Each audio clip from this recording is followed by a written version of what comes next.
Hello, good afternoon and welcome to the Lake of Tulebo outside Gothenburg. We are in the municipality of Mölndal, and this we are counting to H643. I could ask Kalle to move a little bit backwards there so you're out of the wind. Thank you. I will today talk about Rappaport's logophysics. I will continue the path I've taken before. And the logophysics is a model taken from space itself, where you can see that we have different logical options. I mentioned earlier that there is a close connection between logic and locus.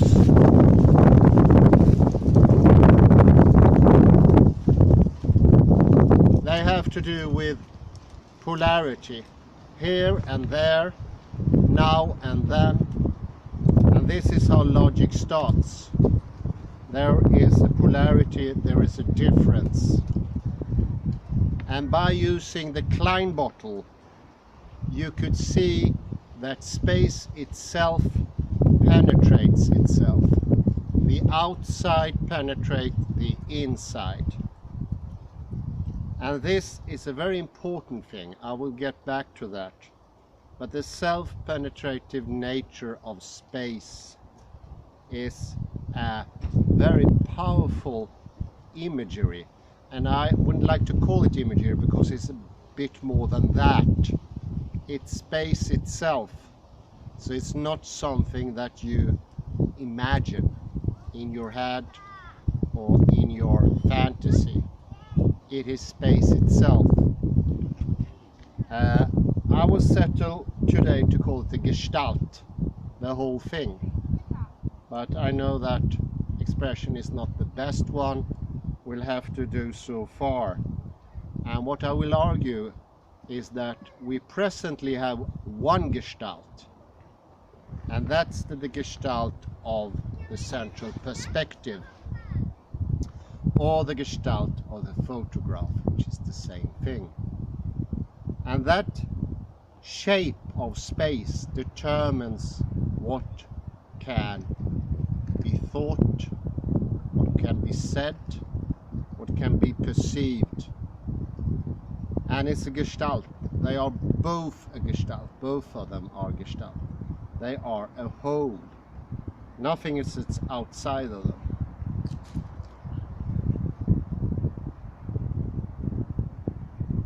And this has, of course, severe connections, very clear connections with time.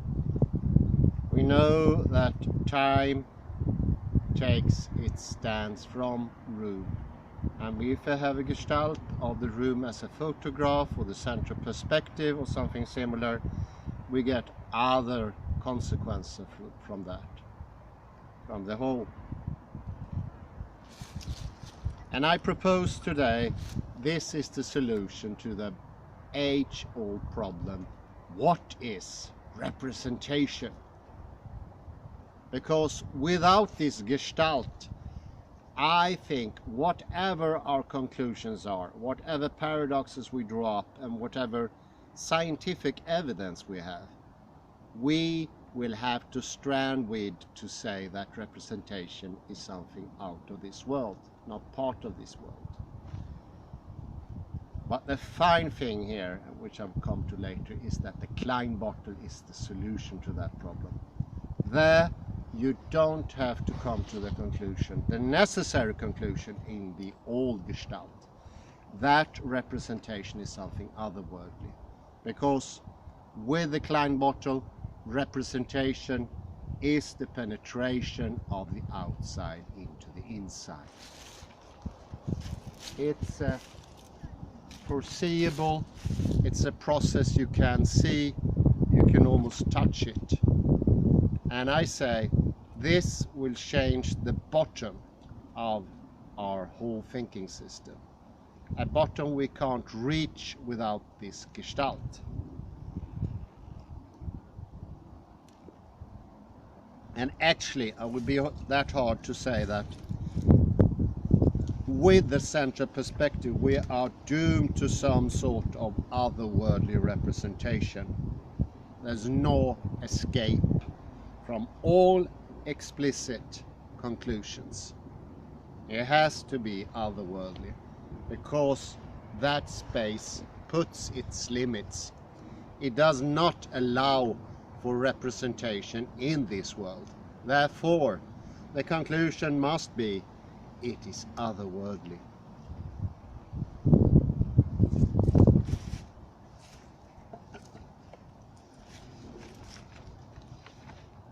So whatever we think space is, it puts limits, but it also gives opportunities, potentialities. But in our world, the Gestalt is the central perspective, and you could call that our implicit knowledge, using a Bohmian term. It limits without rules. That's very important. It's limits with space itself. But no, there are no rules. There are no perceptible borders. It doesn't work that way. That's why I try to avoid the expression imagery. Gestalt is the whole thing.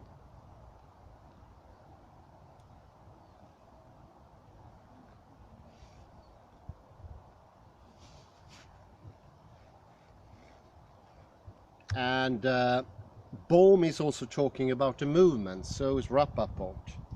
And if there's supposed to be a movement in the foundation, all the cogs, all the cogules, I'll have to be moving at the same time, because it's a totality.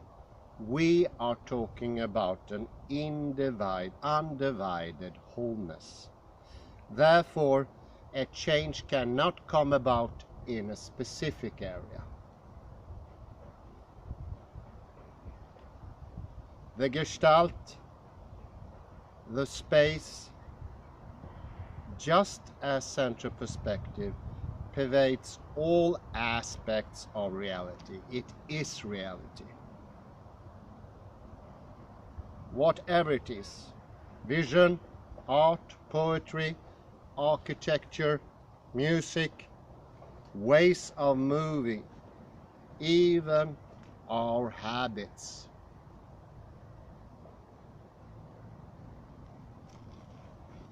And it's not that strange. We have the evidence. David Bohm, obviously, Ludwig Wittgenstein, James Gleick, Niels Bohr, Sir Roger Penrose, Martin Heidegger, Leibniz, Schrödinger, and so forth, all say and have all come to an understanding that the world is an interconnected, undivided wholeness. You need to stand a little bit more still. I'm moving about. This is something fantastic, no doubt. A true revolution. But that also means that it's not enough,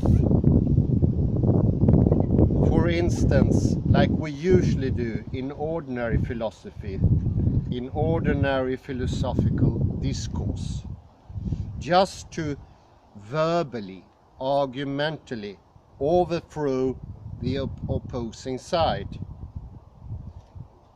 We have an example here, a very famous discussion between John Searle and Jacques Derrida in the 70s. That was a limited discussion. That is not the whole thing. Every aspect of the world must be taken in consideration. Nothing can be left outside. Listen to the words. Undivided wholeness means absolutely everything. Nothing is left outside. It's not enough to have a verbal, argumentative, written, or even scientific change. It has to take all the aspects in consideration, and that has to be more or less simultaneous.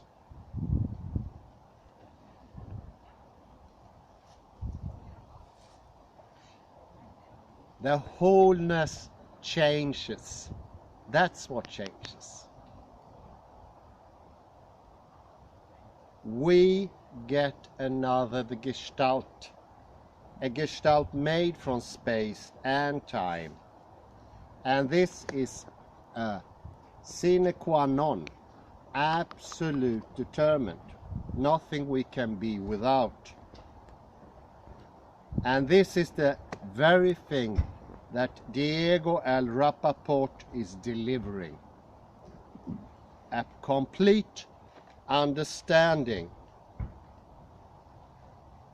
taking all fields of knowledge in order to open up and widening knowledge. This is something that also will broaden our very understanding. We will get more balanced corporally, more composed, better coordinated. We'll be saner, healthier. We will begin to incorporate space on all levels of existence, whether it's bodily, mentally, intellectually, spiritually, socially, and so forth. It's a literal widening on all aspects. But there is still an order to the things. And this is also interesting and something that Rappaport mentioned in his article. There are sort of, how could you say that, special keys that need to open up in a specific order to go from one gestalt to the other. And this is to gain the energy, because there is much more energy in the other gestalt. Of course, that's reality. But we're going to need that energy to take us from one level to another one. And therefore, the opening up process has to be done in a special order.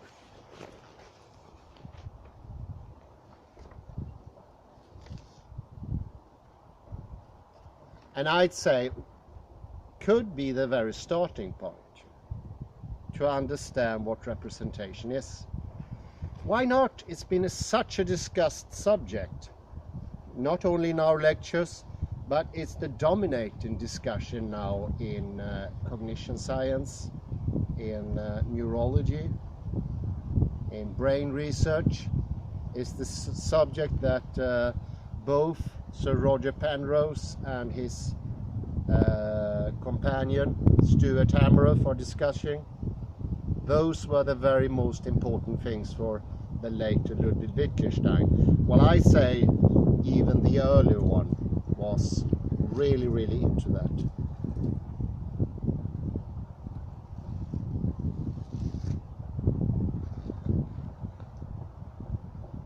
And if we do not unlock this key, we cannot open up for the new gestalt, because that stuckness that representation means. It's like a piece of knowledge that is like a knot. It's a stopping knot. It's a piece of not understanding. And as a piece of not understanding, that can stop further development. That's what happened. And this is one of the reasons that the Klein bottle does such a good job at opening up for more knowledge. Because you can see how representation can be something of this world.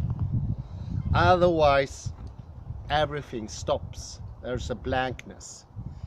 Well, it's very similar to this darkness when the left hemisphere takes over from perception and says to you, I see distance, I see objects, sharp objects. It's not things you can see. It's just a stopping tendency. And then the left hemisphere goes in and says, you saw that, and you have to say it. It's a sort of a dictatorship, to be honest. Well, it's a limitation anyway. It's a limitation for further knowledge.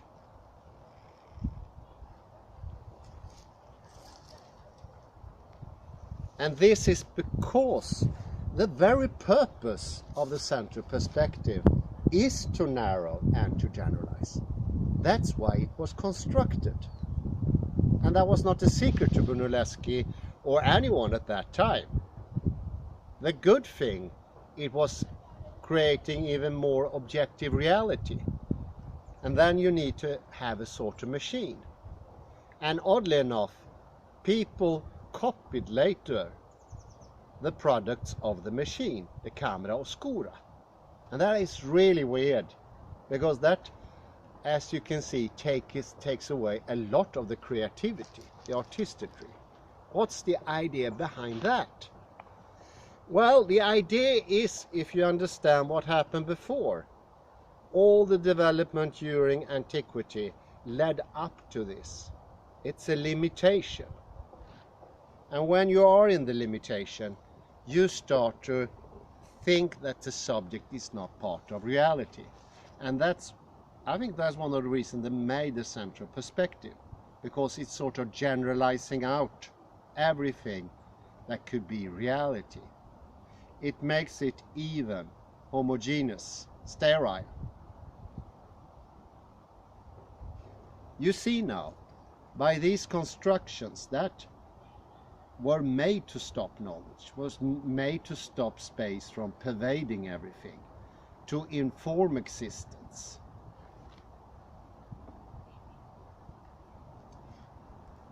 I'll put in a quote here from Rappaport. Let's see.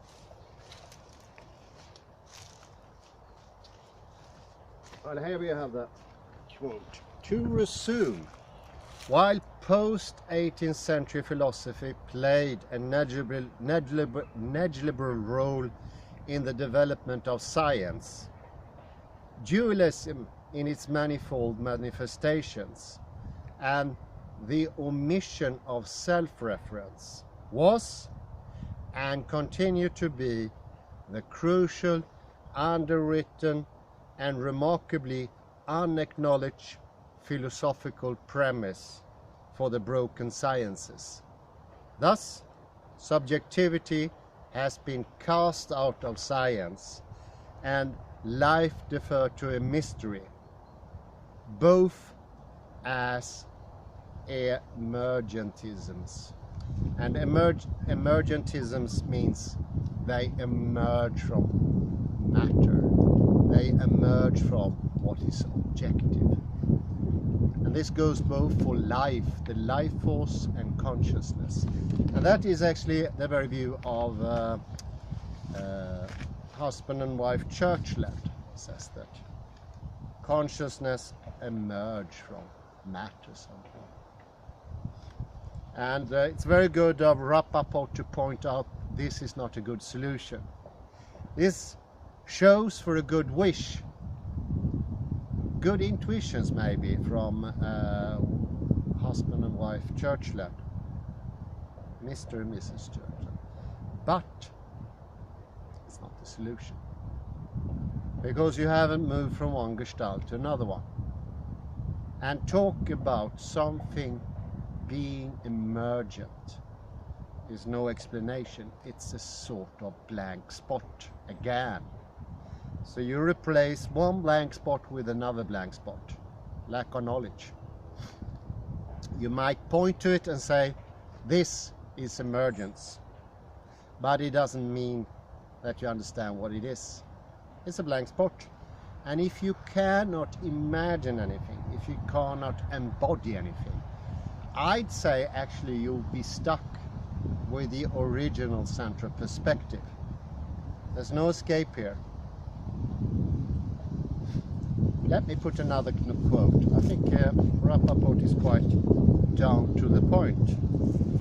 In Aristotelian thought, from which stemmed the Western scientific tradition, we have its core dualist conception, the ABL, which is the Aristotelian Boolean logic, and the principle of non-contradiction. Dualism is expressed in the exhaustive division, exhaustive meaning taking out everything, in the characterization of the universe with two values, 0 or 1, plus or minus, negative or positive. One value is about designation, and thus it encompasses all what the universe is and what can be said of it. The other value is non-designative, and due to the completude of the designative value, this non-designative value points to no ontological object or phenomenon.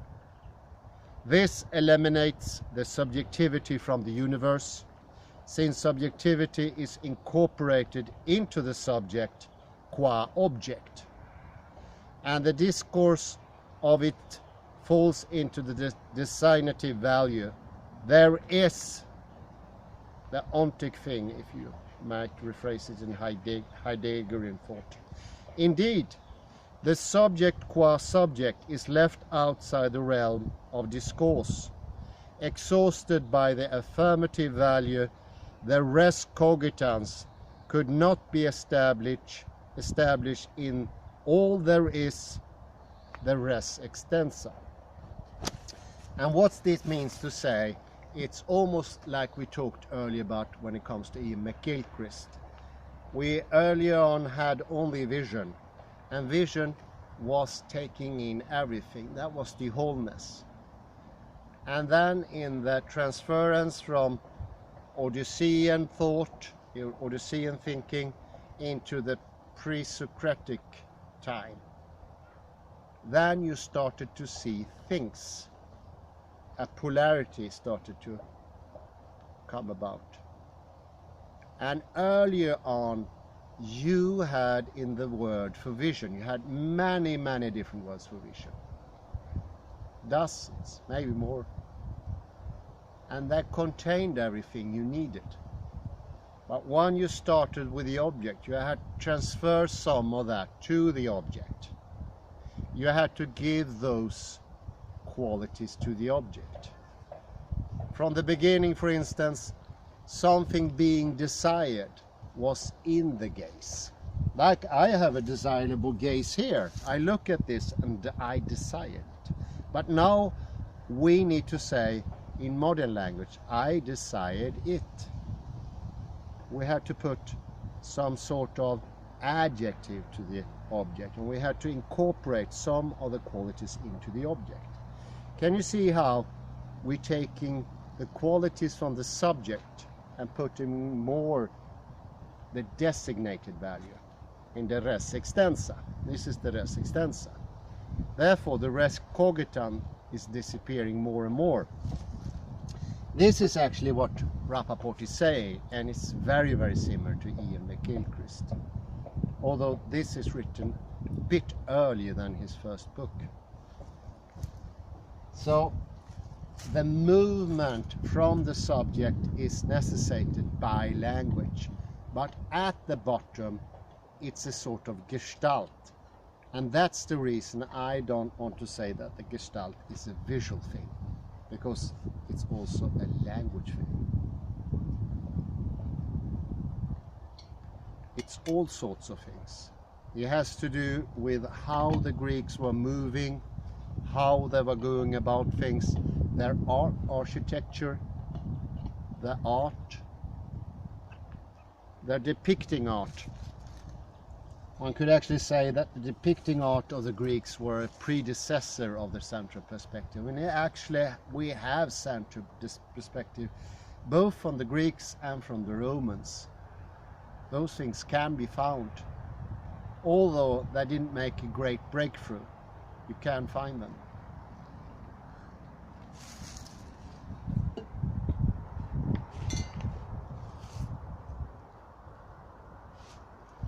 And this process is paralleled in the development of time. Time is not out of the question. And somehow we need to address both things, both time and space at the same time. There need to be a simultaneity. And as we often mentioned before, time comes from space. In front of us we have future, behind us we have the past, at least in Western tradition. But there is also the reverse. And see here, time goes into space as well. Because to create this new space, the Greek space, we need time. They are interconnected. Time helps to develop the Gestalt. They are brothers and sisters in the making of a Gestalt. Look at the chiaroscura. There is a time delay there. When you're painting normally, there's no time delay. But with the chiaroscura, there's a time delay. You need to put a box in. You need to get an image on the canvas. It's a delay there. And this delay is part of time. Time is participating in the whole process. And time there is also when space penetrates space. So you can see that the space is acting out, but it's also a process that takes time.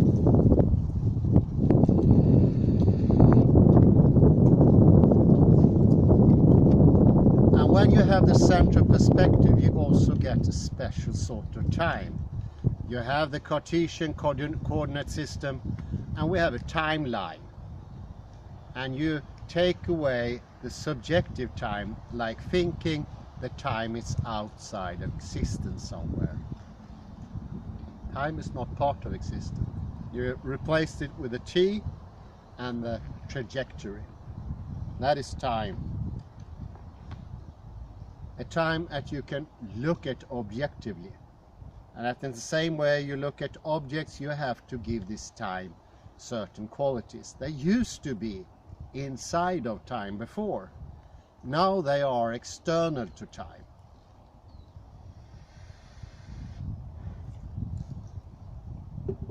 To make it a little bit clearer here, because this is confounding, you can have a sharp gaze, but you can also have a quick gaze. Look quick. With a division, you need to use that as an adverb instead. Originally you had one word that later came to mean a quick gaze at something. So you get more words also. Now some languages, even in Europe, they still have this word for a quick gaze. I think Hungarian has 3 different. So this process doesn't happen in all parts of language. So some of them are archaic and they're stranded. But you can actually say a quick gaze at something in the order to proceed to something else. You see here how we're building up the Gestalt with the development in language. So it's not just visual. The Klein bottle is not something you only look at, it's something more. Well, it is actually situated in the 4th dimension. It's often referred to as the hyper-Klein bottle, because it takes all the aspects in.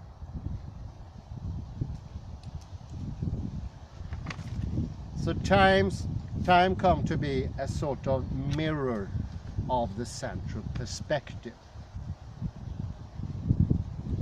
and it's repeating the Cartesian cut.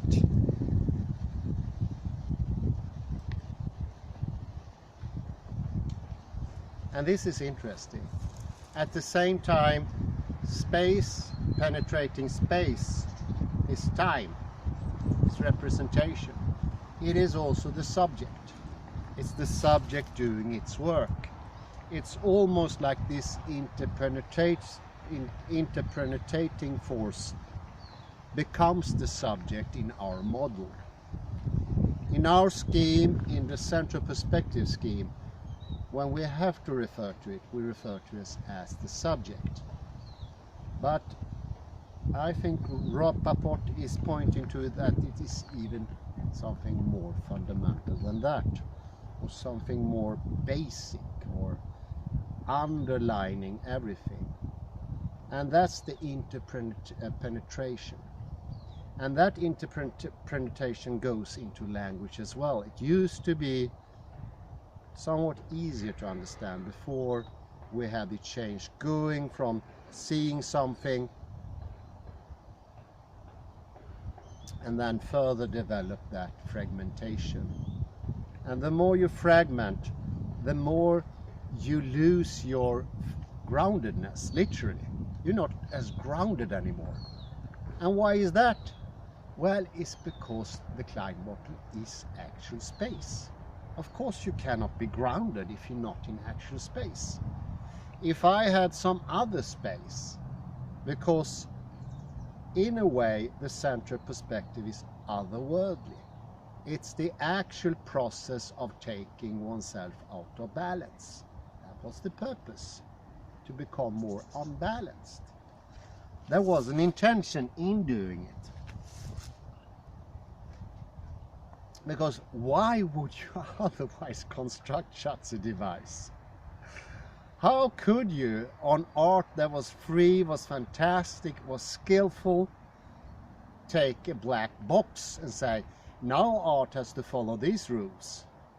It's completely ludicrous in one perspective. And I always wondered about it. And I was satisfied with that. I was happy, that was enough for me. But I understand now I shouldn't have settled for that. Because I need to understand it. We need to understand it. It's an important thing. Why would anybody do such a thing? It doesn't make any sense whatsoever. None. I heard people criticizing, like Hockney and more artists. But criticizing is not enough.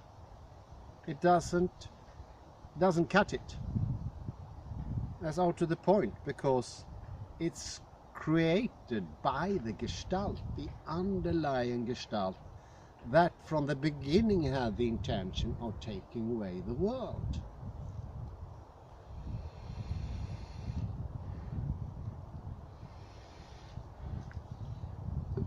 And this could be the hardest thing to understand about the Klein bottle. Both the Klein bottle and our central perspective, or the photograph, it does have an intention as well. There's an intention. The intention is the interpenetration. And the intention in the central perspective is, usually, if you should ask an academic philosopher, he would say it's outside of the Gestalt. But it cannot be. Nothing can be outside the Gestalt. So what Rappaport says, it's a tendency in the interpenetration. It's a tendency, still interpenetration. It's still an intention. And we need to uncover that intention, because that intention is in ourselves. There is a wish for the Kamera Obscura. And we only need to uncover that wish to see that that intention is in us.